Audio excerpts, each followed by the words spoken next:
Assalamualaikum warahmatullahi wabarakatuh. Selamat pagi, salam sehat, salam semangat. Semoga tetap bahagia walaupun belajar dari rumah saja. Hari ini ketemu lagi dengan Ibu dalam pelajaran PPKN tentunya kelas 11 materi KD 3.5, yakni mewaspadai ancaman terhadap kedudukan negara kesatuan Republik Indonesia. Ada 5 ancaman yang akan kita bahas. Ancaman di bidang ideologi, politik, ekonomi, sosial budaya, serta pertahanan dan keamanan. Langsung saja ya kita ke ancaman di bidang ideologi. Sebelum kita ke ancaman di bidang ideologi, Ibu ngingetin ya bahwa ideologi kita adalah Pancasila yang merupakan ideologi bangsa Indonesia yang harus dipegang teguh dan dijadikan landasan hidup oleh negara Indonesia, baik pemerintah maupun warga negaranya. Sebelum itu juga kita pahami sedikit apa itu ideologi, kenapa bisa ada ancaman di bidang ideologi. Pada intinya ideologi di setiap negara itu pasti berbeda. Karena apa? Karena ideologi itu merupakan cara pandang suatu bangsa yang tentu saja bersumber dari kebiasaan kemudian realitas bangsa tersebut. Di Indonesia ada sumber yang jelas, sumber hukum yang jelas yang melarang adanya atau eksistensi ideologi lain selain Pancasila. Apakah itu? Yakni TAP MPRS nomor 25 MPRS tahun 1966 mengenai pembubaran Partai Komunis Indonesia, pernyataan sebagai organisasi terlarang di seluruh wilayah Indonesia, kemudian Partai Komunis Indonesia dan larangan setiap kegiatan untuk menyebarkan, mengembangkan paham atau ajaran komunisme, marxisme, dan leninisme. Selanjutnya mari kita saksikan atau kita perhatikan beberapa gambar yang akan Ibu tampilkan berikut ini. Yang pertama adalah gambar, ya benar, ISIS. Adanya pasukan ISIS juga merupakan salah satu ancaman di bidang ideologi, karena keberadaan ISIS tidak hanya mengancam Indonesia ya, sebenarnya juga mengancam negara-negara lain di dunia selain secara militer maupun non militer. Secara militer apa? Ya karena terjadi pertumpahan darah ya. Kemudian non militer karena itu tadi memasukkan nilai-nilai atau ideologi-ideologi dari paham ISIS ini yang mengatasnamakan atau ideologi-ideologi dari paham ISIS ini yang mengatasnamakan agama tertentu. Kenapa agama tertentu? Kenapa Ibu tidak menyebut Islam? Ya karena yang ditanamkan adalah nilai-nilai agama Islam yang versi ISIS, bukan agama Islam yang sesungguhnya sesuai ajaran yang benar. Selanjutnya adalah paham yang diterapkan oleh Hitler di Jerman pada kurun waktu 1933 dan 1945. Yang Ibu tampilkan adalah menteri propaganda. Jadi mereka juga memasukkan paham-paham melalui propaganda. Kemudian ada Juche yang merupakan simbol ideologi Korea Utara. Ya, ini menara Juche-nya. Kemudian identitas atau lambang Korea Selatan yang Ibu tampilkan adalah benderanya. Kenapa ideologinya itu Korea itu mengancam Indonesia? Apakah saklek seperti itu? Ya tentu saja insya Allah nanti akan terjawab di akhir pembelajaran. Kemudian langsung ancaman di bidang politik ya, dibagi menjadi 2 dari dalam dan luar negeri. Kalau dari dalam negeri, pengerahan massa dan penggalangan kekuatan politik. Pengerahan massa di sini Ibu memberikan contoh mengenai demonstrasi pada tahun 1998. Ini bukti ya, Bu. Jadi nggak boleh demo, boleh, tetapi ini bukti bahwa dengan adanya pengerahan massa ada dampak-dampak gitu ya. Ancaman itu juga tidak hanya terhadap berbicara tentang nyawa, hilang atau tidaknya nyawa, tetapi ancaman terhadap rasa aman, ancaman terhadap keselamatan, ancaman terhadap bagaimana hidup, banyak berjualan dengan tenang apabila demo di mana-mana, ya kan? Jadi banyak aspek di sini pengerahan massa. Kemudian di di bidang politiknya, akhirnya tentu saja tidak stabil jalannya pemerintahan seperti itu. Jadi bukan dilarang ya, tetapi dampak atau side effect dari adanya pengerahan massa itu di bidang politik yang akhirnya memunculkan Pak Harto sebagai presiden yang lengser atau dilengserkan oleh mahasiswa ya. Itu mengapa salah satu ancaman di bidang politik itu adalah pengerahan massa ya.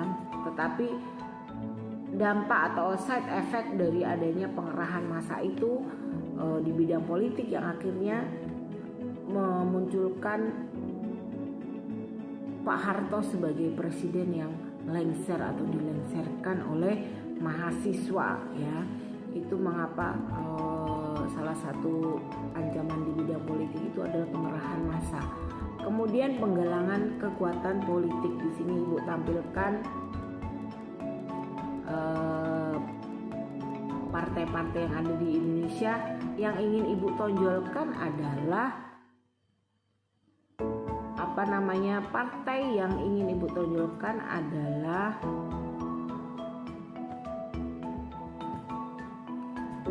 adanya partai oposisi. Yang ingin Ibu tonjolkan adalah adanya partai oposisi. Apakah benar partai oposisi itu hadir untuk mengkritisi demi kemajuan pembangunan Indonesia, atau justru oposisi itu hadir untuk yaitu tadi mengganti pemerintahan yang sudah ada? Itu ancaman yang mengintai maksudnya ya. Kemudian contoh kasus yang lain adalah money politik.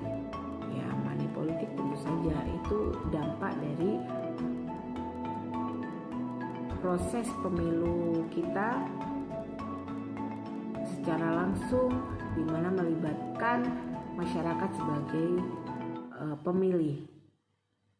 Ya, jadi money politik bukan karena ada politiknya dan ada maninya ya. Nah, tapi setelah itu juga, setelah proses pemilihan juga, bagaimana pemimpin yang sudah dipilih oleh rakyat itu apakah menjadi pemimpin yang amanah sesuai dengan tugasnya, menyampaikan aspirasi, atau justru merugikan negara, merugikan masyarakat dengan korupsi. Itu juga ancaman yang harus selalu diwaspadai. Kemudian ancaman yang berasal dari luar negeri, ini masih berbicara mengenai ancaman di bidang politik ya guys. Ada intimidasi, provokasi, dan blokade politik. Tentu saja berkaitan ya, dari dalam dan luar negeri ini juga tentu saja berkaitan. Kemudian ancaman yang ketiga yakni di bidang ekonomi. Kenapa Ibu straight langsung dampak globalisasi? Pada hakikatnya semua ancaman yang ada atau ancaman yang dibahas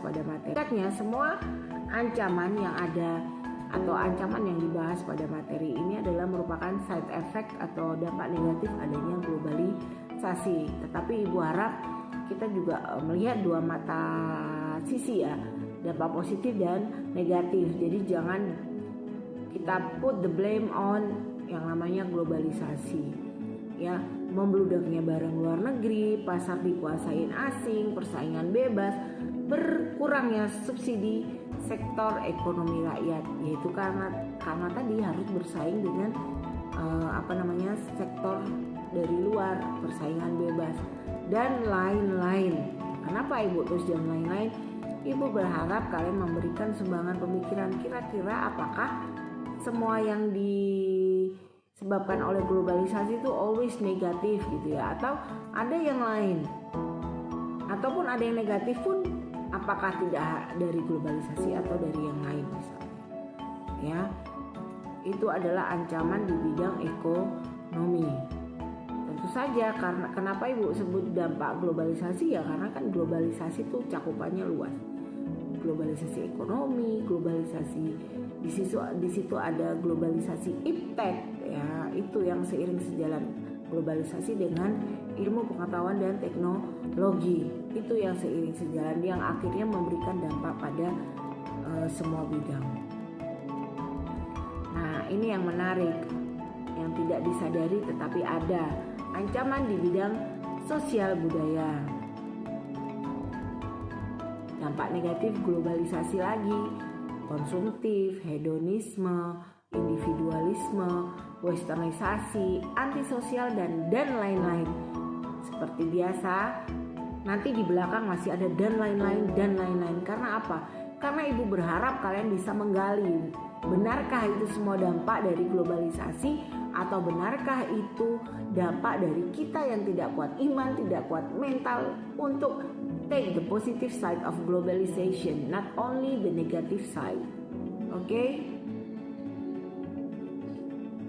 Ini yang ibu bilang tadi merupakan globalisasi teknologi, ya.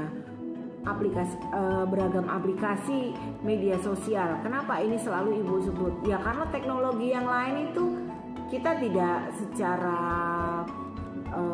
masif untuk mengikutinya, tidak euforia. Tetapi kalau teknologi di bidang media sosial ini hampir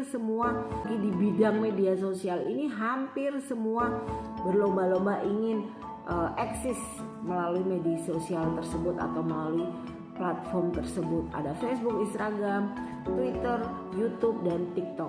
Kenapa ibu sampaikan ini merupakan ancaman dalam tanda kutip ya, yang dapat mempengaruhi sosial budaya masyarakat Indonesia, kehidupan rakyat Indonesia, terutama generasi mudanya Y ya. Ibu kasih contoh berikut, ada 2 tayangan TikTok, silakan kalian. Buat kalian yang suka pamer, jangan pernah bilang kalian sultan kalau belum pernah lakuin hal ini. Wanita ini beli mobil pas lagi gabut di kelas. Ini baru namanya real sultan. Gila. Nah, seperti kalian lihat, budaya memamerkan kekayaan, budaya merasa paling baik, paling kaya, paling cantik, paling apa, itu dianggap hal yang lumrah. Karena apa? Karena banyak yang melakukan. Seperti biasa, karena banyak dilakukan pasti dianggap benar. Nah, itu yang ibu bilang bahwa ancaman yang nyata tetapi tidak disadari. 1 orang, 2 orang pamer kekayaan, membiasakan diri, ini loh hidupku glamour, tralala trilili, this is my life, I can buy anything, ya kan, aku nggak perlu belajar, aku nggak perlu ini, I'm already rich since I was born misalnya. Hal tersebut dilakukan 1, 2, 3 orang, tetapi bagaimana dilakukan oleh puluhan, jutaan orang, ya kan? Itu akan menjadi budaya tersendiri dan dianggap baik. Nah, itu yang akan mendegradasi mental generasi muda untuk do the right thing gitu ya, on process by process. Memang tidak semua menggunakan media sosial yang seperti ibu sebutkan tadi, tetapi bagaimana apabila orang menyaksikan itu terus menerus dan akhirnya dijadikan value atau nilai dalam hidupnya. Jadi Indonesia akan memiliki generasi muda dengan kebiasaan bersosialisasi dan kebiasaan berbudaya yang salah atau salah pergaulan. Salah pergaulan tidak semata-mata selalu about that ya. Salah pergaulan itu bagaimana kita orang baik akhirnya jadi orang nggak baik, bagaimana kita orang A menjadi B akhirnya, ya karena kita dihujani terus menjadi B akhirnya, ya karena kita dihujani terus menerus dengan aksi di media sosial yang dilakukan oleh orang banyak dan dianggap benar ya. Itu kalau menurut ibu. Selanjutnya, inilah berkaitan dengan ideologi yang ibu bilang tadi. Bagaimana menurut kalian? Apakah penyalahgunaan teknologi merupakan ancaman yang perlu diwaspadai? Ya, kalau ibu sih yes. Walaupun memang banyak peran dari berbagai kalangan. Kecanduan K-pop, drama, kemudian drama Korea, orang tidak hanya generasi muda ya, semua mak-mak apa semua itu doyan. Ibu doyan nggak? Ya ibu kalau nemu yang cocok, yang senang ya ibu pasti nonton gitu ya. Tetapi akan menjadi dampak negatif apabila finally ya akan menjadi dampak negatif apabila orang nonton Korea tidak tahu waktu, ya kan? Orang nonton Korea akhirnya berimajinasi pengen kayak orang di Korea misalnya, bagaimana kebiasaannya karena ngefans tadi diikutin, ya kan? Semua itu sebenarnya is okay, but harus proporsional sesuai dengan porsinya, ya. Jadi ibu menyalahkan Korea, oh no, ibu hanya membuka pandangan atau membuka wacana bahwa ini loh yang happen gitu, ini loh yang terjadi, semua orang tergila-gila dengan Korea. Ibu baik-baik saja, karena apa? Karena orang Korea juga tergila-gila dengan Indonesia, jadi aku sih baik-baik saja. Cuman ibu hanya mengingatkan porsinya harus sesuai dengan kapasitas kita. Kita harus menyadari sebagai orang Indonesia ya harus tetap cinta Indonesia dulu, ya. Itu yang kenapa ibu tadi tampilkan di awal, ada akhirnya merupakan ancaman ideologi juga, ya. Yang terakhir adalah ancaman di bidang pertahanan dan keamanan. Biasanya ancaman di bidang pertahanan dan keamanan berupa ancaman militer. Di situ ada agresi, sabotase, spionase, pelanggaran wilayah, teror, pemberontakan bersenjata, ancaman keamanan laut, ancaman keamanan udara, dan lain-lain. Kenapa dan lain-lain, ya? Karena menurut ibu pertahanan dan keamanan tidak hanya berdampak dari dan berupa ancaman militer, pertahanan dan keamanan. Biasanya ancaman di bidang pertahanan dan keamanan berupa ancaman militer. Di situ ada agresi, sabotase, spionase, pelanggaran wilayah, teror, pemberontakan bersenjata, ancaman keamanan laut, ancaman keamanan udara, dan lain-lain. Kenapa dan lain-lain, ya? Karena menurut ibu pertahanan dan keamanan tidak hanya berdampak dari dan berupa ancaman militer yang seperti ibu jelaskan dari awal, ada ancaman di bidang sosial budaya yang juga kemungkinan mengancam di bidang ideologi dan politik, ya kan? Kemudian ancaman di bidang sosial budaya yang juga mungkin mengindikasikan ancaman di bidang ekonomi, misalnya seperti kita lihat tadi di bidang ekonomi, pasar bebas, persaingan bebas, membludaknya barang luar negeri. Banyaknya anak-anak muda atau generasi muda Indonesia yang kegilaan dengan produk Korea misalnya. Finally produk Korea pasti membludak ke Indonesia, dan kenapa? Karena banyak penggemarnya. Jadi apapun yang kita lakukan, sekecil apapun, pasti berdampak, ya. Ancaman satu berdampak dengan ancaman yang lain. Oke? Kemudian langsung aja ke kesimpulan. Seperti Bu bilang tadi, ya, setiap bidang ancaman bisa sendiri-sendiri atau saling mempengaruhi satu sama lain. Ancaman yang datang dari dalam maupun luar negeri, baik ancaman militer maupun non-militer, tentu saja akan senantiasa berubah seiring perkembangan zaman. Ya, apa upaya yang bisa kita lakukan untuk meminimalisir hal tersebut? Ya, tentu saja ancaman sebelum corona sama setelah corona pada masa pandemi itu berubah, maksud ibu, ya kan? Ancaman yang lain dan lain-lain, misalnya ancaman virus dari negara lain. Nah, itu juga ternyata harus diperhitungkan. Oke, mungkin di sini saja, sampai sini saja penjelasan dari ibu. Banyak-banyak cinta, terima kasih, semangat dan senantiasa menjadi lebih baik merupakan wujud rasa cinta pada diri sendiri dan rasa syukur kepada Sang Pencipta.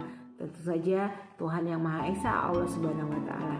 Tetap semangat belajar di rumah. I love you. Assalamualaikum warahmatullahi wabarakatuh.